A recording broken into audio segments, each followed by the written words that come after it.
Macular syndromes affect the macula, a small 1 to 2 millimeter area located in the center of the retina. This is where the highest concentration of visual cells is found, explaining why the macula controls the sharp, clear, central vision necessary for reading, writing, or driving.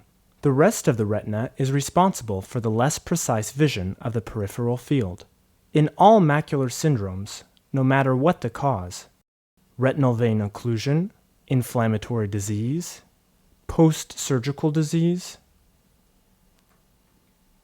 uncontrolled diabetes, abnormal attachment of the vitreous to the retina, or a spontaneous epiretinal membrane of unknown origin, an edema has been formed in the macula.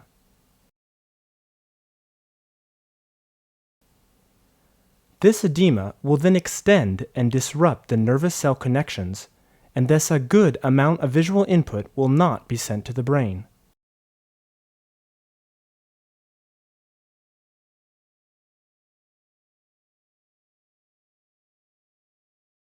A continued, progressive loss of central visual acuity will follow.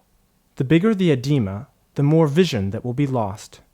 In addition, if there are retinal folds caused by the attachment of the vitreous, the patient will experience deformed vision. Little by little, the unconnected cells will irreversibly die, and without any intervention, the patient is falling down the stairs of visual health without hope of returning to the top.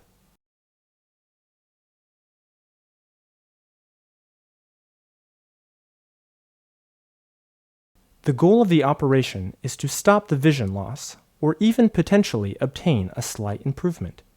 In the majority of cases, the surgeon will likely proceed in the following manner.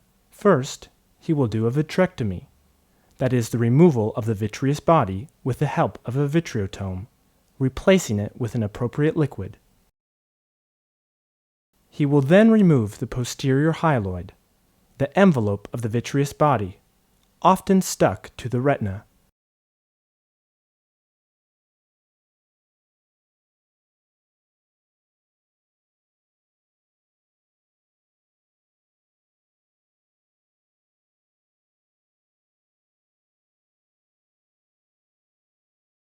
Then, he will remove the internal limiting membrane of the retina from the posterior region.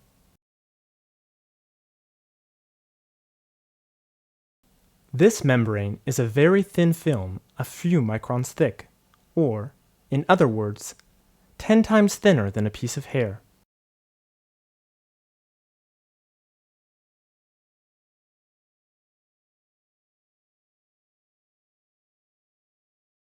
Not only will doing this help fight the edema and block the process of cellular destruction, and thus vision loss, but it will also allow some of the remaining nerve cells to reconnect, and explaining why it is sometimes possible to recuperate a portion of the lost vision.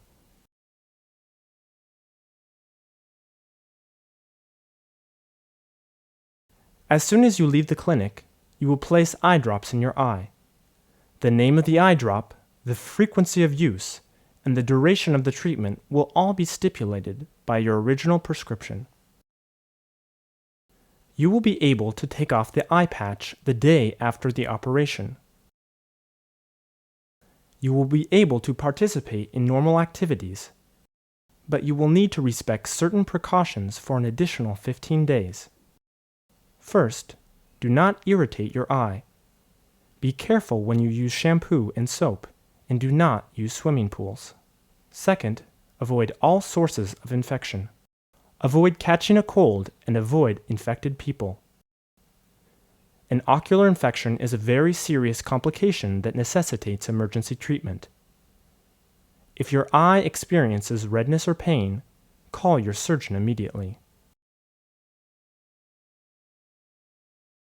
Your vision will progressively improve in the 6 months following the operation. If everything goes well, in 1 month's time, your vision will more or less return to the level experienced before surgery, and this should not lower. Visual improvement, if it occurs, will take place over the following 6 months. Therefore, do not plan on changing your glasses in the first 6 months. Finally, know that the risk of developing a retinal detachment in the months or years to come is slightly elevated. In addition, patients who have not undergone cataract surgery can experience an acceleration of the physiological development of the cataract.